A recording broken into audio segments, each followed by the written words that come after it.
Hey, this is Blake Chastain, and you're listening to Let's Talk About Text. It's a show where Scott Okamoto and I talk with our guests about what we're reading. That's the whole deal. You're up to speed. Here's the show. Scott, we're back. How you doing? We're back. We're still here. Ice hasn't gotten me yet. Yeah, they're in the Chicago suburbs. Yeah. No, they're in Naperville. has the military showed up yet? Have you are you under martial law yet? No, Chicago. He keeps playing a little bit of game of chicken with Governor Pritzker. All right. And yeah, so far he's not done that. He redirected it to Memphis or whatever. So who knows? But yeah. Yeah. That's but I know we're not supposed to talk about the serious stuff, but yeah, that's the first thing that came to mind. Yeah. The serious stuff does intrude during the introduction. I know, it gets in the way. All right. Back to pizza and food. And so we have some guests from different parts of the country, so we can maybe ask them we've about got their local cuisines. But yes. We do often talk about regional cuisine, Chicago deep dish, California style stuff. So we're trying to build up some rivalries, whether they're real or fake. We're just trying to cause trouble. Yeah. So we do have two great guests tonight. They are the hosts of the podcast Publishing Disrupted. And first up is the author, literary agent at Hyponymous Literary and publisher at Lake Drive Books. And full disclosure, he's also my agent, and that is David Morris. David, welcome to the show. Hey, great to be here. Also my publisher. So yeah. full and disclosure. Scott's publisher. And our second guest is the editor, author, and writing coach, Mick Silva, who edited my book, I think, right? Did you? Yeah. So Good welcome, to be Mick. here. Yeah, thank you. Yeah. So very excited to talk to both of you. You both work in the industry of books in different capacities. And so sort of the opening question before we get to the general, just fun talking about whatever we're reading, was I wanted to hear from both of you in particular about how you learn about books or how you sort of follow industry news. So I'll leave it up to you to who wants to go first, but just curious how two professionals sort of stay abreast of developments in an industry that's under a lot of change. You gave me a high sign there, Mick. Maybe I should go first. Yeah. It's a great question. How do you keep up with what's going on with books and what's going on in the publishing industry? There are only so many media outlets that comment on the publishing industry. Every once in a blue moon, there's a New York Times article, which is kind of nice because they can be a little further reaching. But I follow Publishers Weekly, the industry trade magazine. I watch for the articles if there's something interesting there. They have historically done a pretty good job. I'm in more religion publishing, so they've historically done a pretty good job covering that side of things. But lately it hasn't. I don't know if it's been quite as good as it was like 20 years ago. But when Phyllis Tickle was around and so on, I look at the bestseller list every week, which is based on BookScan data, so it's not editorialized in any way. It's actual cash register sales. I watch and see how long a book is on the bestseller list, particularly in the area that I publish into. I go look at the reviews at the back. I see what's being reviewed. What are they saying? The first thing right off the bat is it's an industry magazine, and it's meant to interest librarians and bookstore managers and industry professionals on, good things that are happening. So it tends to be a little bit, too positive. It's not really getting into like the nitty gritty stuff of like what's wrong with publishing today and, what needs to be fixed about publishing. It doesn't get very heavy hitting, but it will give you articles like, in the 1990s, there was 50,000 more employees in the publishing business. And and it's so small today. It's probably less than all the employees of Microsoft, the entire publishing industry. Wow. That kind of thing. It's a very mature industry, but they won't tell you that very often. Usually it's like, well, HarperCollins was up 3 points in profit this quarter. It doesn't really give you the bigger context that books are still a big deal. It's still a giant business, but it hasn't actually grown in 25 years. If you count for inflation, it's actually gone backwards. It's a smaller industry. There are articles sometimes, and now I'm kind of going off on things, but like there's a lot of big publishers at the top. There's very few mid-level publishers. There was a good article in PW about that a few years ago. And there's just a lot of grassroots publishers. I run a small indie publishing company, and I'm one of many that have popped up lately.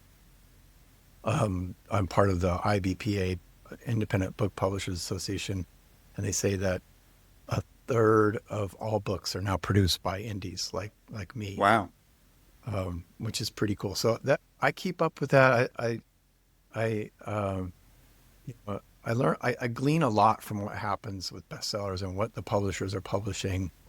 I do get a report from what's called the Evangelical Christian Publishers Association. I think Mick, you gave up on that one a while ago.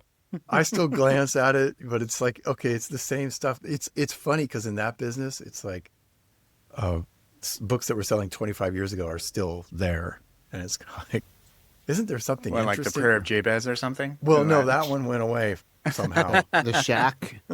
Yeah, that went away. Yeah, too. the Shack's still on there. Yeah, Purpose-Driven Mind. Purpose-Driven Life kidding. is still around though. Yeah. No, yeah. So Or if maybe Ted that's enough Cruz for writes me. a book. But it's definitely an interesting business if you want to try to figure out how to innovate both as a business person in publishing, but also in a way culturally too. Trying to understand, what's going on with ex-evangelical, post-evangelical, nuns and duns, progressives. You can glean a lot by what's going on in the publishing business about how the marketplace or how culture and society are working together just by reading those publishing industry articles. Mick, what about you? Is there anything in addition to what David mentioned that you sort of follow whenever you're trying to learn about books on the market, that sort of thing? Yeah, I mean, Publishers Weekly, of course, is kind of the standard. And when something happens that's industry wide, I mean, in the news, whether that's a merger, of course, those are always going on, or reports on imprints and things like that. Publishers Weekly is still kind of the go-to. Increasingly, I think some of the commentary that's found on Substack by some of the professionals who are on there and commenting on, whatever's happening in terms of industry, and even articles in Publishers Weekly, like what David mentioned, that's where I'm finding a lot of like really useful content. I think a lot of people following. I think it was YouTube up until Substack sort of started taking over, and now rather than videos, although I do think it's still on YouTube. I'm talking about like kind of the heads of state at the big five, right? So the people who are doing Substacks now are giving pretty valuable content. And then, like we've talked about too, indie is really growing. So Independent Book Publishers Association has a great website, and they have a lot of good updates on there too, commenting on industry-wide changes. So for our podcast, that's generally where I'm looking, just to kind of look at, what are the trends, what are the different houses finding that's actually hitting in our area, right? The spiritual interested sort of progressive Christian area. But yeah. Speaking of podcasts, Mick, or Substack articles about publishing, that's where you really see the fiction business talking a lot, because that DIY fiction has really exploded in recent months, really? years. Yeah. On Substack, like not like on like fanfic type sites and things like that. It's like on Substack as well now. I think I just oh no, I don't mean in terms of the content itself. I mean people commenting about what's working. Oh, okay, I see what you mean. Sorry. Yeah. I mean, the big thing is people just publishing a lot of books these days. That's sort of like a marketing plan in and of itself, publishing books in series. And they're doing great. Well, they're not needing publishers in some instances. Um, Yeah. pretty big thing. Yeah. So is it I true that only 15% of Americans read for pleasure? And if, because I thought that was kind of depressing, but then is it, maybe it's always been that, like that low of a number? I don't know about that stat, but I would say that reluctantly I've changed my mind that about people are reading as much as ever. I don't really think they are. They're definitely on their devices more. Whether they're reading more is arguable in terms of deep immersive reading.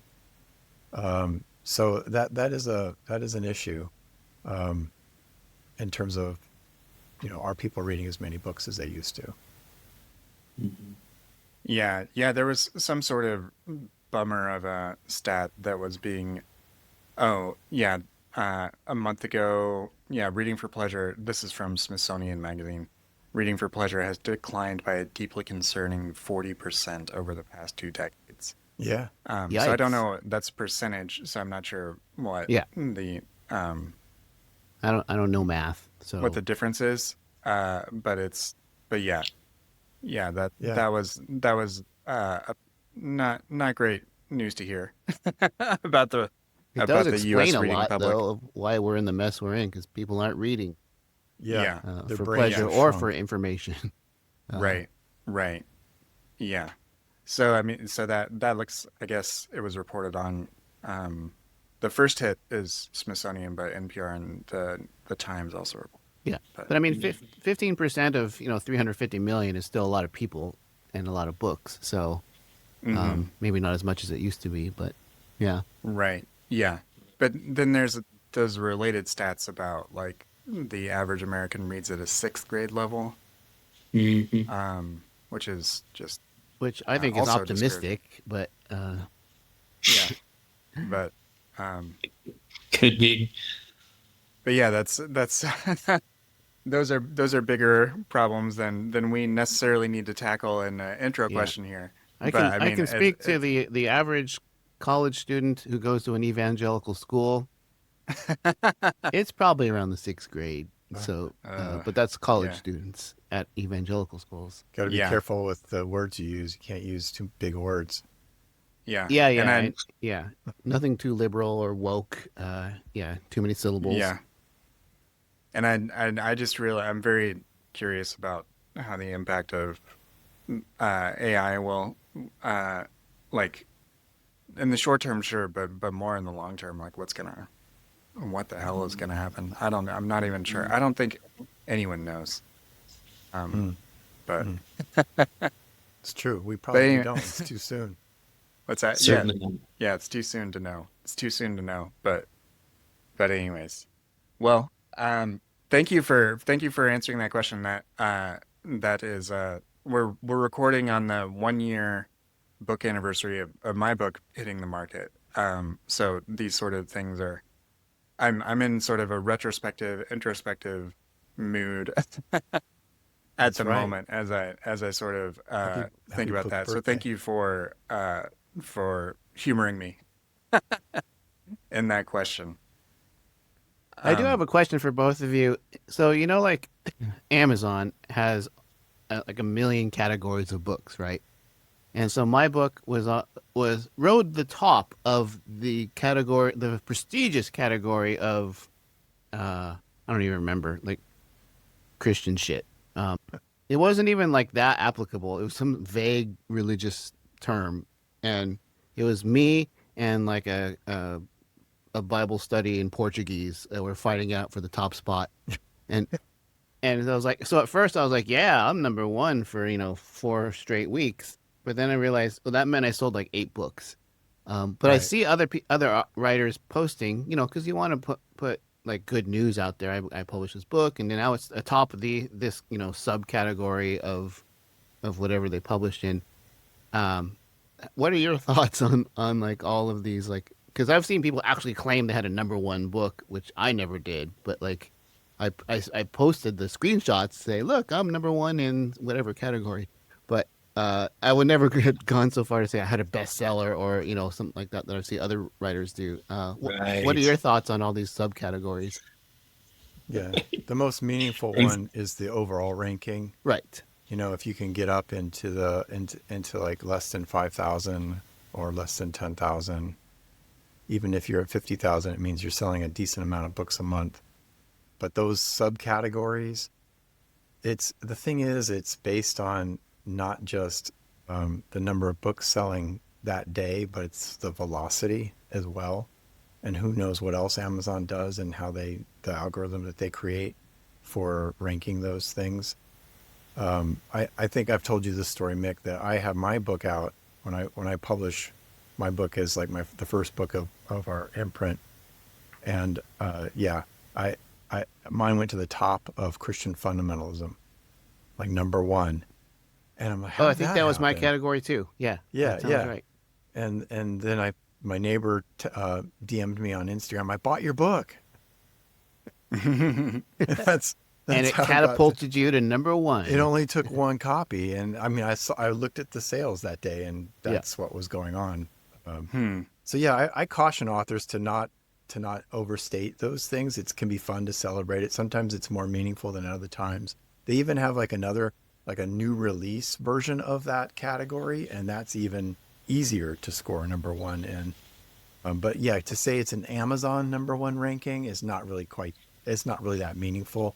Like a New York Times bestseller, it's got to be at least 8,000 books in 1 week. Compare that to what we just said about the Amazon sales for ranking well. Yeah. Yeah, it's fun. It's I was in the Asian American memoir category in the top like 20 for a little bit. So I was kind of proud of that, but it's just there's a lot of categories, and I would have not. I don't even know who decides the category. Did question. You? Did the publisher? Yeah, because I wouldn't have put myself in Christian fundamentalism. Right. And I don't think they would have. I'm always curious about that too, and I haven't asked like my publisher or anything, but like there's some books that are on the market that I think they have similar titles and things like that to mine, and they're in totally different categories, and it's like I don't know, like I get like since my book came out, they have added a faith deconstruction They have list on Amazon, which is cool. But that wasn't there initially, so it was like history of Christianity and a couple of other ones. But like, yeah, it's but some of the other ones that I think are comps or comparables, comparable titles are in like sociology of religion, and I'm not like, does it matter that I'm not listed there? I don't know that it does. But anyways, like that's the part about the, being an author, is that the marketing and everything else, like so much of it, it's so distinct and so different from the process of writing the book. And also there's just some things that just are just beyond your control. So if your book hits at a time when the public attention is somewhere else, then That's who right. knows? Who knows? That's been a big, and this doesn't need to be a retrospective on authors' experiences in this particular episode, but I mean that was definitely something that I felt like I didn't know how. You don't know how you're gonna actually feel like emotionally about it until you release the book and it's like out in the world, and then it has its own life, sort of separate from you. Well said. I think musicians talk about their records that way too. Right. Mm-hmm. Like I had no idea that, and we thought that was crap, and then it ended up being best number one hit, our best hit. Yeah. Mm-hmm. Yeah. Mm-hmm. Yeah. Yeah. Or it just takes on a life of its own, kind of. And yeah, I like that. Like divorcing yourself from whether it's the acclaim or sort of the detractors, right? The criticism is really important, because once it gets out there, it's absolutely right. It's kind of like it's a free for all, and you don't know what they're going to do with the book, or how they're going to shelve it, or where people are going to find it. But I mean, inevitably you do find some people, and I'm sure this is true for you too, Scott. Like they just loved the book, and they just want to talk to the person who wrote the words that spoke to their heart, whatever it is, like, or I mean, obviously, there's just so many books out there. Like for them to even find it is Yeah, kind of I'm amazing. always amazed if someone says they read my book. Like, really? Yeah. You're one of 12 special people that have been. Yeah. Yeah. I mean, it's great. And it's like, it is a privilege to be able to publish a book and all of those things. And I'm sure that if there are aspiring authors listening to this, they're like, you guys have already made it. but Right? Yeah, but we but, so made it. Yeah. What's that? I have a jet now. That's right. Yep. Everything outside of this frame is made of gold. Yeah. Like the whole house. Anyways. Well, why don't we talk about some books? Who's got something Yeah, what do publishing professionals read for fun? Yeah. It's a good question. Yeah, we What do we read read? for work. That's the problem. Right. Right. True. Yeah. Why don't you go first this time, Mick? Yeah, all right. You said we could mention more than one book, but I went and picked up this one. So separation of church and hate. Ooh. Oh, John Fugelsang. Fugelsang's Yeah, he's book? cool. Yeah. Yeah. So Yeah, I he's saw cool. it. I forget. He was promoting it or something, but I mean, it's got the best subtitle ever. Can you read that? The Sane It's very Person's small. Guide to Taking Back the Bible from Fundamentalists, Fascists, and Flock Fleecing Frauds. I'm like, I wish I'd thought of that subtitle. Yeah. That's really awesome. That's I mean, the good title's not alliteration. bad too. I haven't read it yet, but I'm very excited to read that one. It's kind of been my favorite genre. I mean, following like obviously your book, Blake, and Jesus and John Wayne, and I mean so many others, Kingdom and the Glory, So Mhm. there's just not enough writing on that topic yet, apparently, because we got too much still going on with Christian nationalism. So I'm excited to see more books in that genre. But I also did just finish. So the book I did want to talk about, Hillary McBride's Holy Hurt. That one was really good on spiritual trauma and overcoming it. She does a great job of trying to explain what it is and then helping you identify in your own life, whether that's spiritual trauma or even just religious trauma. She mentions another book that I loved by Van Tongrens, which was called Done. I think something like How to Flourish After Religious Trauma or something, or Leaving Religion, I think. Anyway, but yeah, they're local authors. So I really wanted to read this one. And I mean, Hillary's a clinical psychologist, and you recognize her from the Liturgist podcast previously. And just, I mean, spiritual trauma in the like general of it, like having a process for even how to diagnose it, let alone treat it in your own life. I think it's just, it's really, as she mentions in the book, difficult to find anything on, let alone, actual qualified research.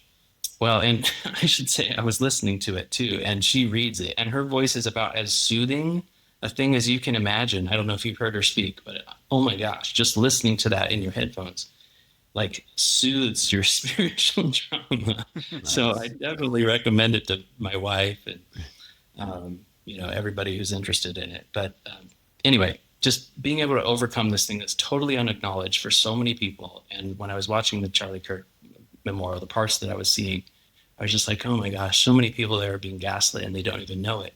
So like this audience is growing all the time, and yet the literature to them is still, there's just a dearth of any good material. So really important book, The Holy Hurt.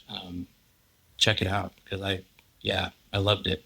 And she gives little practical takeaways at the end of each chapter, like how to apply this to your life. And a lot of her teaching is embodiment and learning how to kind of like feel what it is you're feeling and then expressing it appropriately. So just from a therapeutic standpoint, I think it's one of the best books out there for this. So yeah, that was my book. Awesome. Yeah, I'd heard of Holy Hurt, and I actually saw a TikTok ad for John Fugelsang's book recently. Oh yeah, So, right. That's probably where I saw it. Yeah. Yeah. Cool. Those are very good picks. Those are very good picks. I like that. Scott, do you want to go, or do you? Sure. So since we missed the rapture, I thought I started when I. Isn't Where, this by the way, rapture? I thought we were in the rapture. Isn't this? Yeah, What we're doing I right thought now? we were. but none of the assholes that I know went anywhere. So they're still here. it's taken a long time if it's happening. There's a whole church down the street, and they're all still there. Oh, So I was looking forward to that. But so I read this book came out in 2008, and I was already out, but it was kind of like the finishing touch. So I started rereading about halfway through again. It's called Rapture Ready by Daniel Radosh, and he's like, I think he's Jewish. I think it says in the intro, and he just said he was talking. The book starts with him talking to his like nephew who just came from a Christian concert. And all the nephew could talk about was how many times the band prayed. And it was awesome. And he was like, wait, what? That's what you're telling me about this concert? And his kid had just come from like a big Christian festival. And he's like, what the hell is this? And so like, this is like he's writing about the early 2000s when, the evangelical political movement was really ramping up. Things like the Tea Party were getting going. And, he's like, I'm going to do a deep dive into evangelical culture. And reading this as someone who had, within a few years had left evangelical and Christianity altogether, it was both super cringy and very satisfying at the same time to read this book because he goes through like the Left Behind series.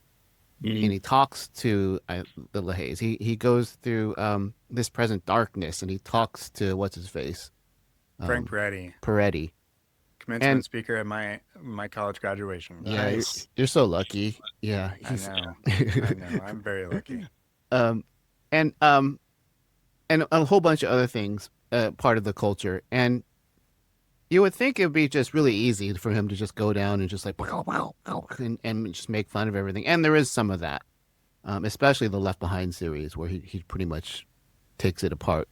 But he does actually find some humanity. Even he actually talks to someone that I knew, James Dobson's son. And he really does try to show the humanity of the people he's talking to, including Frank Peretti, who actually he gives Peretti a chance to say, don't you think it was kind of shitty that every time that you portrayed a intellectual or journalist that had 6,000 demons inhabiting their head and smelled like sulfur, just he couldn't portray anyone that was intellectual or academic or media in any positive light. And Peretti, at least for this, said, yeah, that wasn't cool. And he's like, I don't know if he's lying to me but that's what he said when he interviewed him. Because I guess Peretti went off, I didn't even know this, and started writing like Christian horror, fantasy horror kind of stuff. Yeah, he was very much like, that was actually what he talked about in his commencement speeches, that he was obsessed with monsters, like Universal Studio monsters and that sort of thing as a kid. And it came from a place of like being sort of ostracized or feeling like an outcast. Bullied, yeah. But then, he weaved in all this spiritual warfare stuff that had an interesting effect on a lot of people. Yeah. And so, I can't remember how the book ends, so I'm looking forward to that's how long it's been since I read it, but I'm about that far through, about halfway through.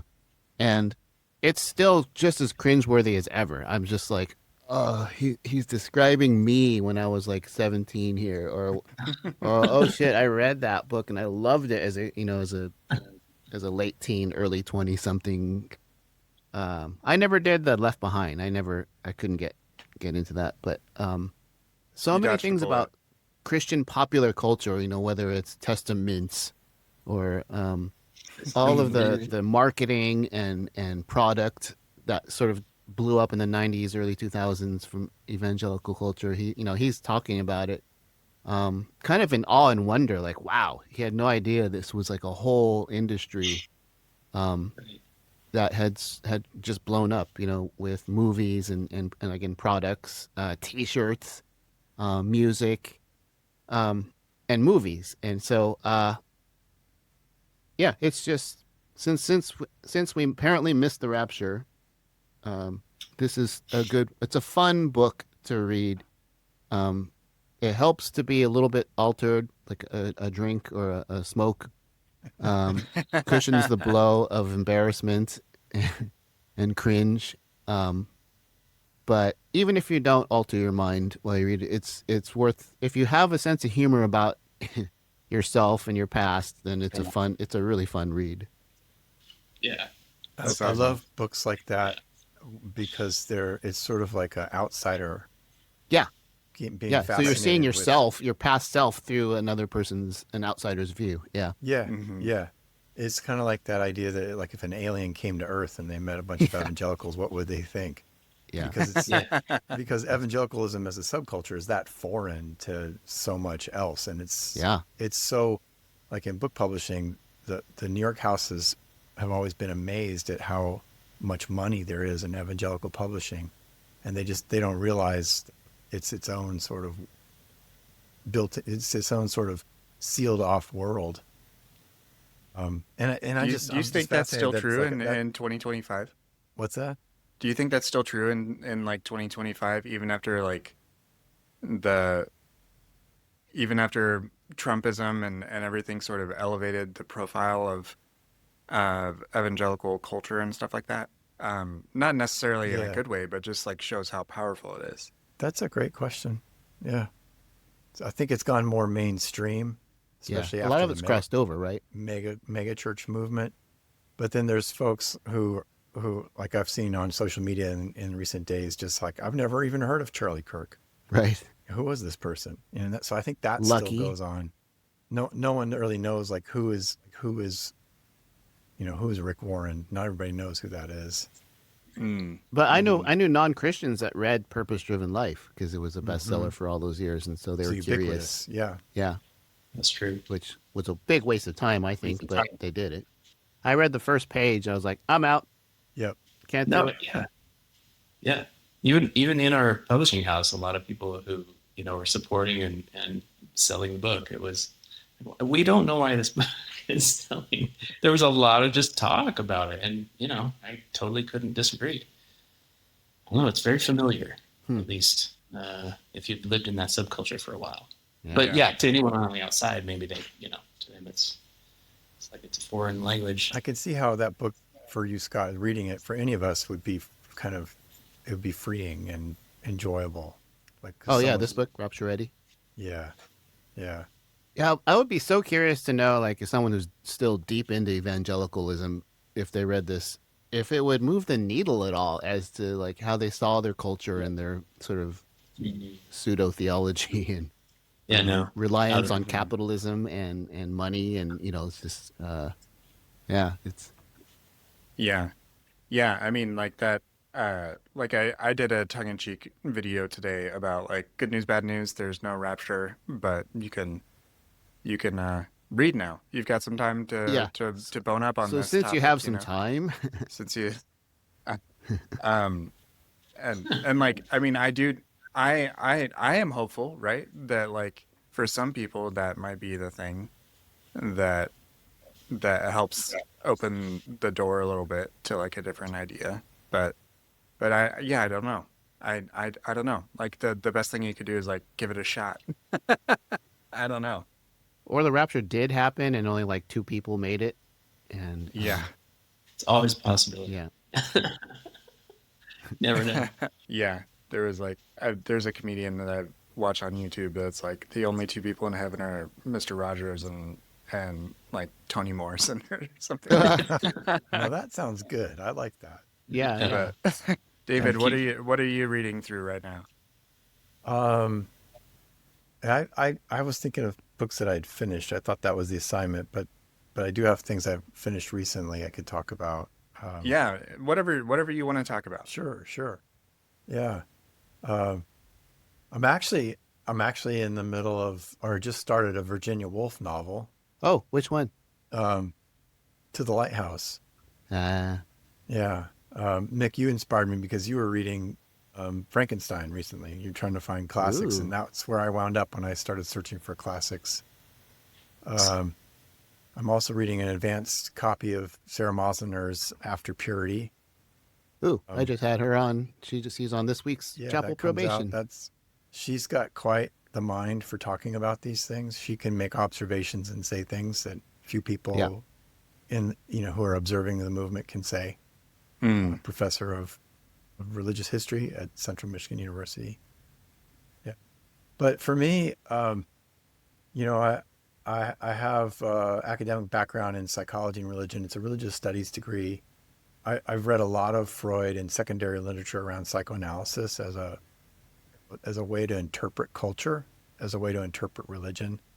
I just finished rereading three books by my favorite scholar, Peter Homans, who was at the University of Chicago.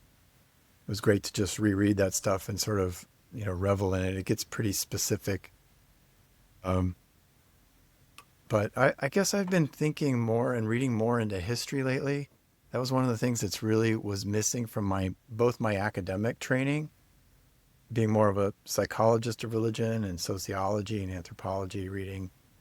And I think too, as we're growing up evangelical, it can be a pretty ahistorical movement.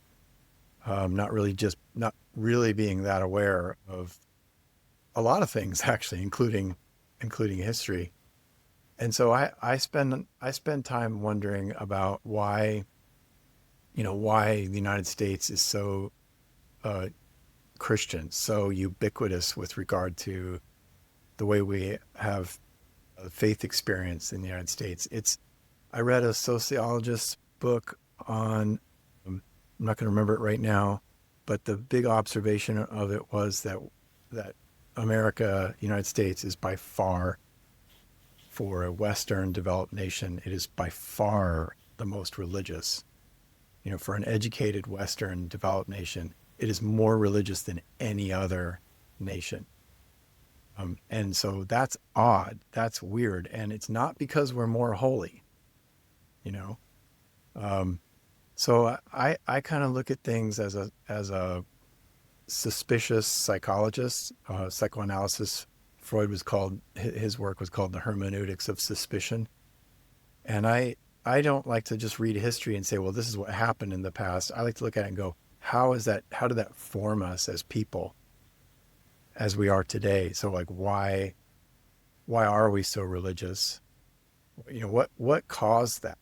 Mm-hmm. That's not normal. The rest of the Western Europe is like, they've moved on, and they're not heathens. They're wonderful people there, and they've got these great old churches too they still keep going.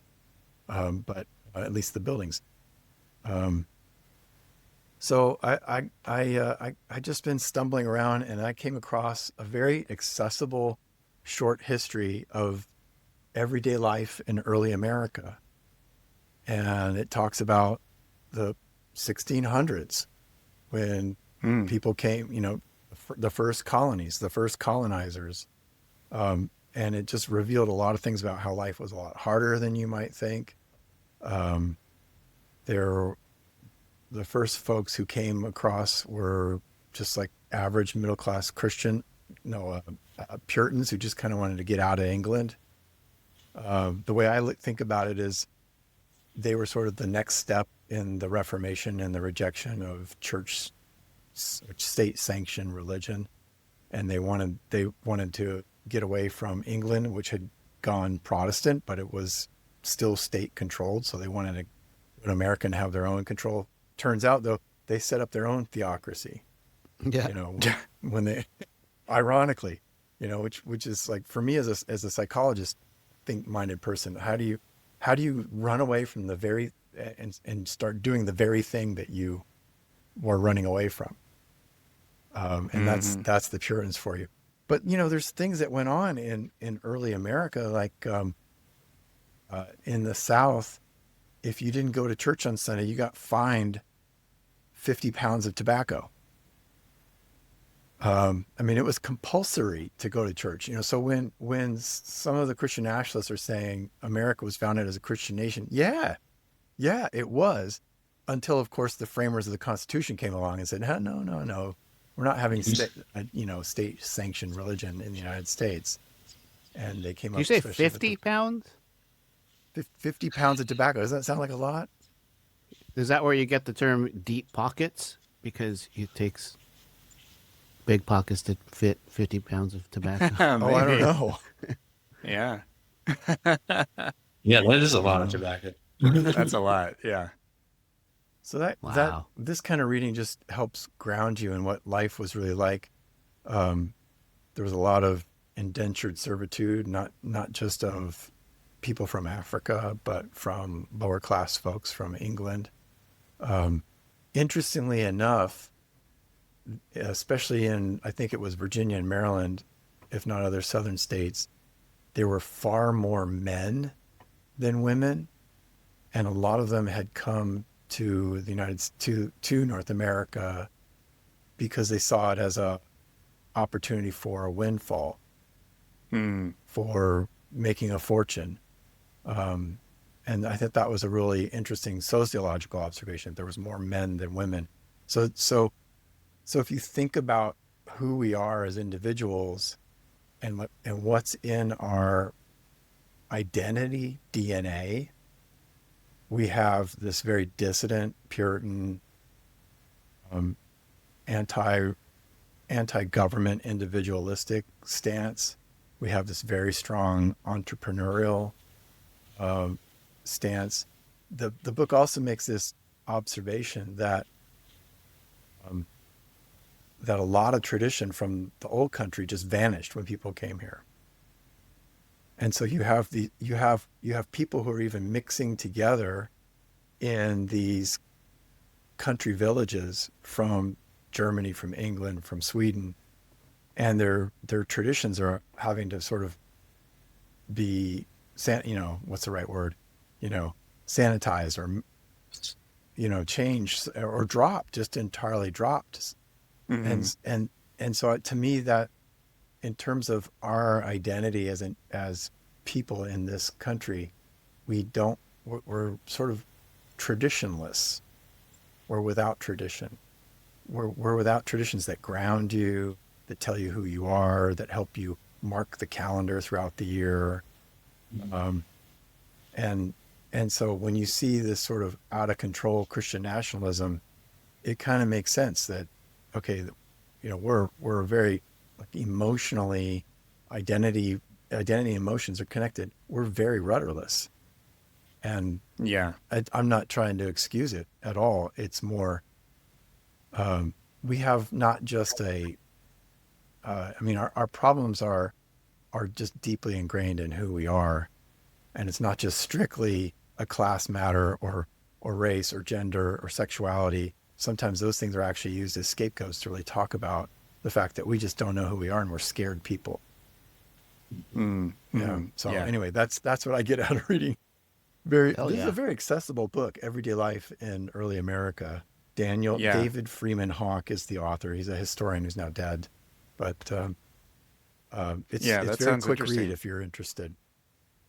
I mean, the different points that you touched on, I think it's really like sometimes like thinking of the people that immigrated willingly to the United States, like they really did self-select to be a little closer to sociopathic, They were like they were the go-getters, they were the people that wanted to break with tradition, they were the ones that Right, wanted a fresh start. right, And that's what whether or not America reflects that or ever did, like that was the myth, right? That was the thing that drew them here. right. Um, and like all the various points like that, I'm also I love those sorts of things. Like why are we the way that we are, and why were our parents and our grandparents, and going back, like where does this all start? Because like even going back to like the rapture, like uh, the history of how that develops, that's the good stuff, like that's the stuff to me that is the really Or interesting the bad questions. stuff. Oh, yeah, yeah, yeah. The good stuff is learning about how the bad stuff started. Yeah. Yeah. But No, it that's, helps to orient you. Yeah. It says yeah. what's wrong and why this feels so damaging, right? Hmm. Why is this affecting us this way? Yeah, yeah. Yeah, yeah. And David, I can't recall. Were you raised in the Midwest too? I can't remember from our prior conversations. uh, I was born in the Midwest. Yeah, but raised more in Scott's world of the, sort of the Jesus, the hippies turned Jesus freak early Mm-hmm. evangelical movement Right, in right, right. Orange Yeah. County, actually, in the 70s. Gotcha. Yeah. Yeah. Which also is filled with a lot of Midwestern transplants, right? But because I mean, Yeah. I do think that like a lot of like what you were saying, a lot of like white Midwesterners feel rootless, you know, Hmm. because they did give up their culture, or like you said, there were all these other factors at play that like whatever traditions didn't survive past like a generation or two, um, and like that's a to me, I know it's not specifically Midwest, but it makes me think that there was a really good book um, by a instructor who I think teaches at Michigan or Michigan State, um, Phil Christman. He has a new book that just came out called "Why Christians Should Be Leftists" or something similar to that. Yes, But right. he has a book called Midwest Futures, and it's if you like this sort of stuff, it's another really good one, David, and very very readable.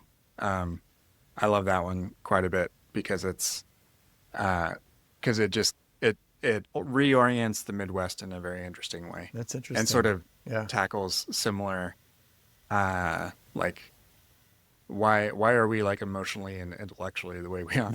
Yeah. Yeah. So What's wrong with us? Speaking of like Midwest and not having tradition, it's maybe that's why the food is so bland too. yeah, yeah, Hmm. it's casseroles and stuff like that. Yeah, like I'm from New Jersey in terms of more of my adult life, and like you can't find New Jersey pizza out here. Mm. Uh-oh. Pizza has entered the chat. All right. So what's New Jersey pizza? What? What's New Jersey pizza? Is it like New York Well, Yeah. pizza?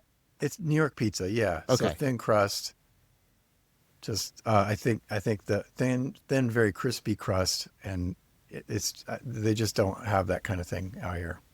They say it's the Mm. hard water out in the Northeast that makes a lot of it Yeah, they work. say that about the bagels too. So, Right, yeah. exactly. Yeah. Huh. Interesting. Yeah. You would think in your part there would at least be some New York Yeah, style it's a college place. town, right? Where you are. Yeah. Yeah, yeah. I guess I've seen we've tried it out, and there's some Oh. spots that are just Just really awful. And it's like, Oh. how do you call this pizza? no. I'm not Oh a no, pizza that's snob even either. worse. Oh. Mick, where are you That's located? same. Yeah, Grand Rapids. Okay, so you're both Yeah, there. Okay.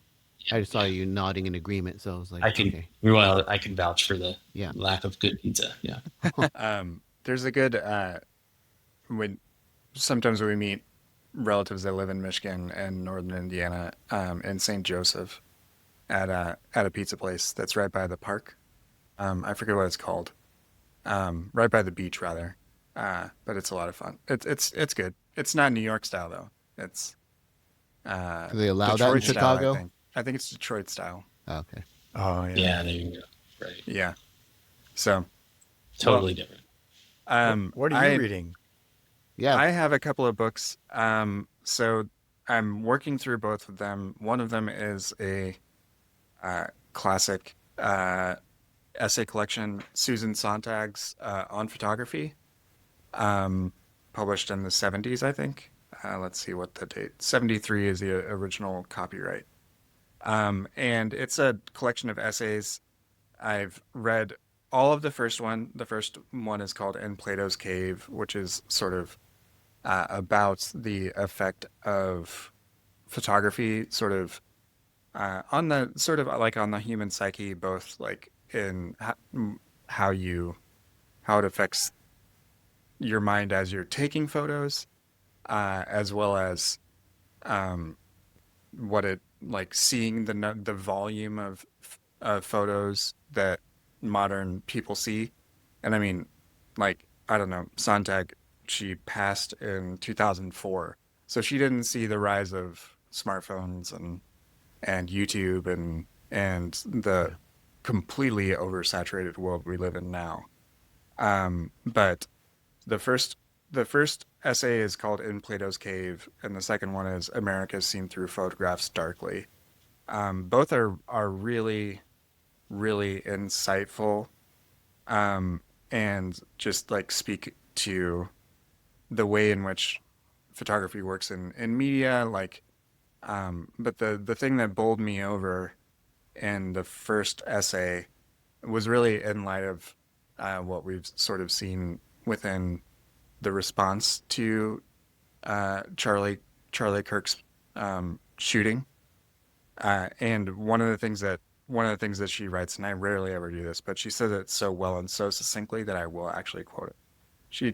She's talking about like how people respond morally to images, and she says though an event has come to mean precisely something worth photographing, it is still ideology in the broadest sense that determines what constitutes an event. And so like she's talking about like the at different points in history, the ways in which images, whether they're still images or videos of atrocities of various things, move people or fail to move people. And like within in light of Charlie Kirk's death, like we've sort of seen the things that some of society thinks is worth commemorating or valorizing or memorializing, as opposed to all of the number of deaths at the hands of police and at others that were villainized and vilified by those same people. And that insight that it's ideology that determines what is worth commenting on, what is worth making space for, all of those various things. Just like this was written 50 years ago, but damn, does it like ring very different now in this moment, and like the way in which how we talk about things. And like I've definitely gone through this period of just feeling very discouraged about the state of public conversation, especially online. But and given that the internet like has eaten the world, that and that's a quote, that's a paraphrase of Mark Andreessen, who's a huge VC person and a big Trump supporter. He said years ago, software is eating the world, right? And that's what's happened with our cultural conversations and things like that. That the fact that that insight still rings so true to us, or to me reading it 50 years later, is indicative of just how these things, like some things change, but then other things, I don't know, they stay constant. And even though like we are exposed to way more, it's still, there are still certain factors at work, because human nature doesn't change as fast as the media that influences that human nature. So that has been really, really good. But it's one that I'm sort of taking my time with, and I'm nearly done with the second essay. But I'm gonna, like, I'm just very much enjoying it. Very, very, very good prose. And really enjoying that. And then the second book is called Against Platforms: Surviving Digital Utopia by Mike Pepi, P-E-P-I. And I'm only like 30 pages in. It's a book that's a very anti-big tech book, but very much just sort of about how social media and big tech in general, a lot of these things. Sorry for the desk noise there.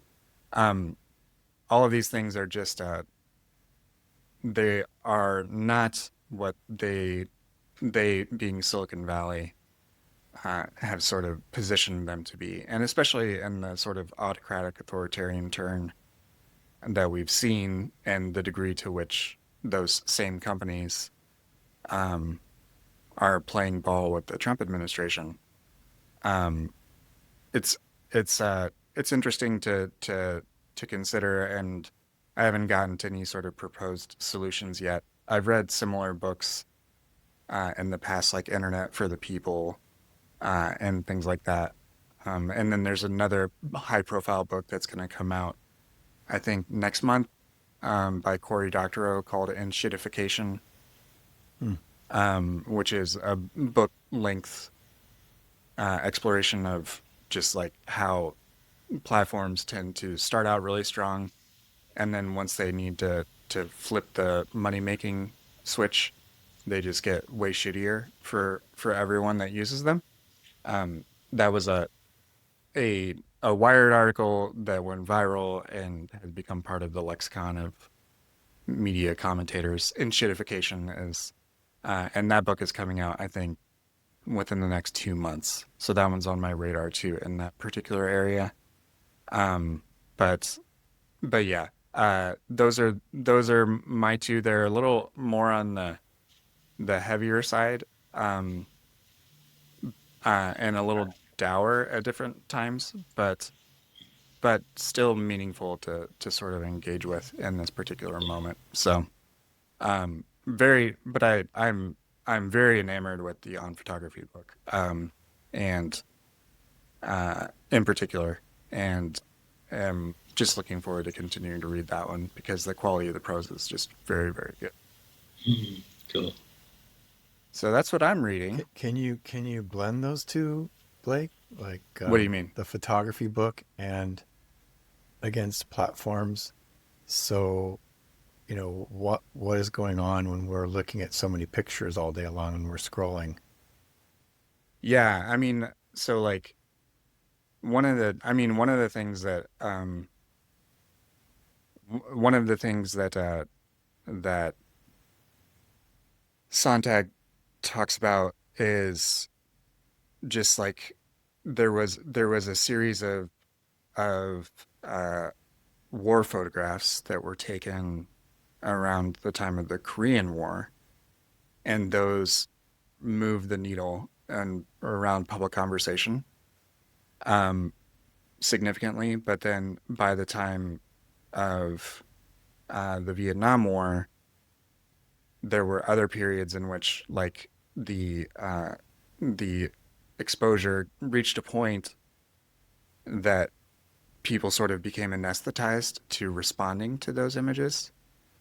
Um, and I think like I haven't gotten to these arguments yet in against platforms because right now in the early chapters he's sort of comparing how things are represented by these companies versus how they actually operate, and also just that um, the sort of core philosophies that animated Silicon Valley in its early years were very, very libertarian. They were not progressive or leftist, which like from the 2000s to maybe 2020, that's sort of how they sort of tried to position themselves as companies, and now they just don't they don't care, like they don't, and Yeah.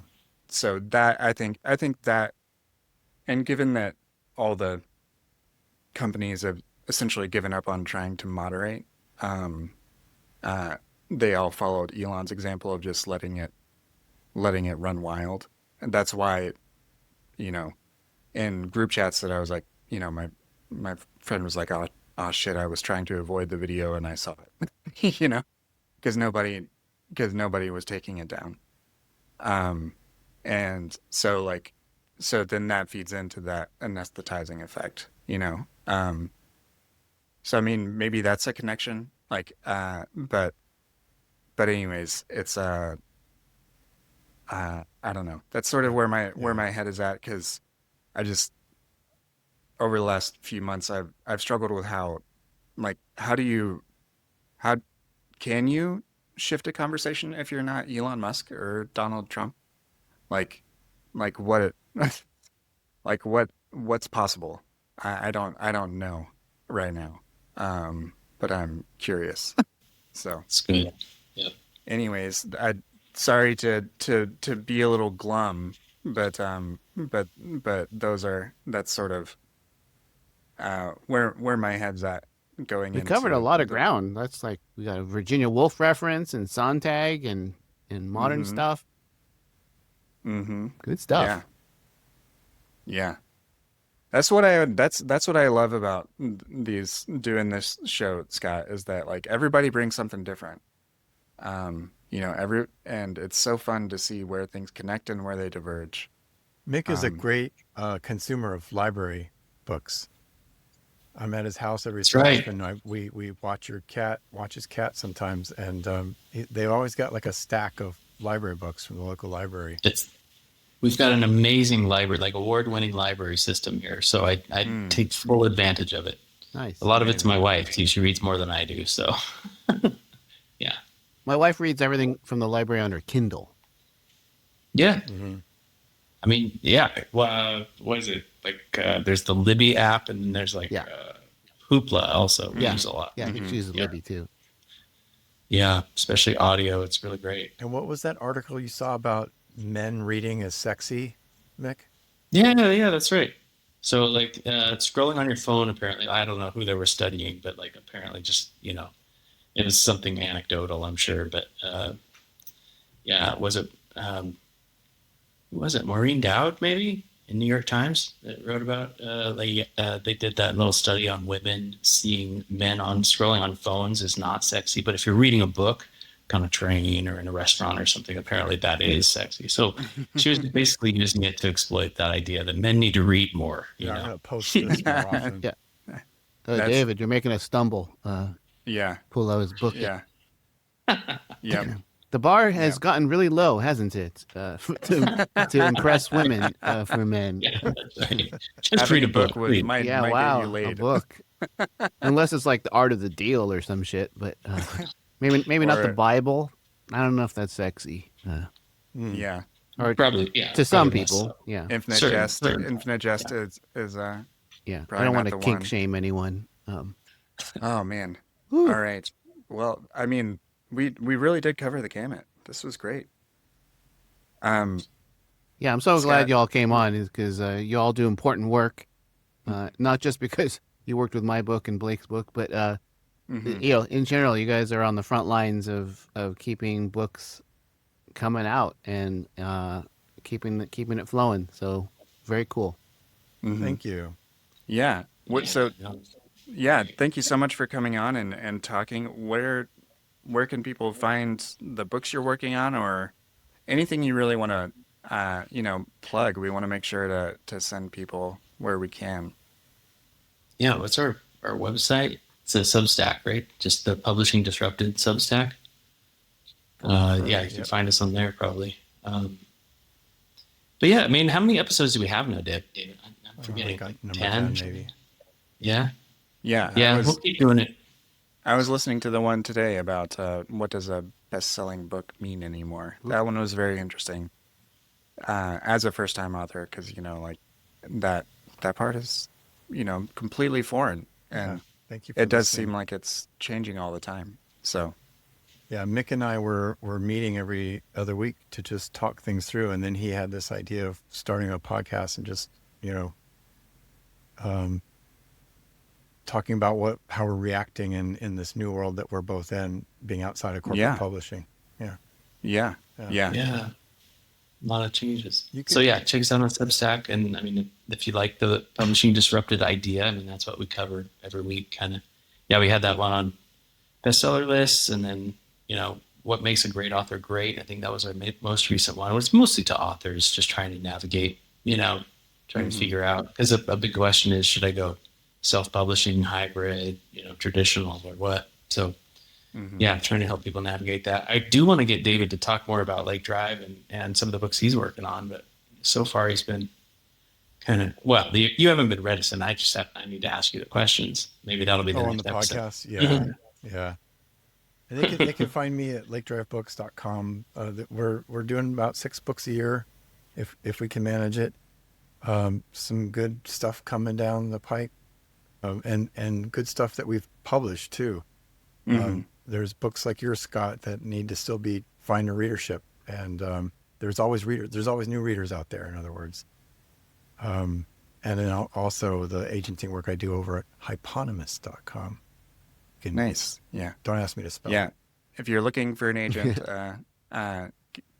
send David an email. He was great for my book. Are you still doing that? Is the Kickstarter still open? I can cut this part out if it's not. Oh no, yeah. We ended the Kickstarter for our Seventh-day Adventist author, Melissa Doogie Spires, but it was successful. Awesome. Yeah, that's great. Yeah, it is, and it's an innovative thing for publishing. It's pretty exciting when it comes down to it, and we're going to be doing another one, I think, in a couple months. Awesome. Well, Mick, David, thank you so much for joining me. And Scott. Oh my God. I slipped into evangelical mode there. My own show. No, sorry about that. I'm not even thankful anyway. So no, it's so great to talk to you and have you guys on. Thanks. Thank you. Thanks for having us. Good to see you both.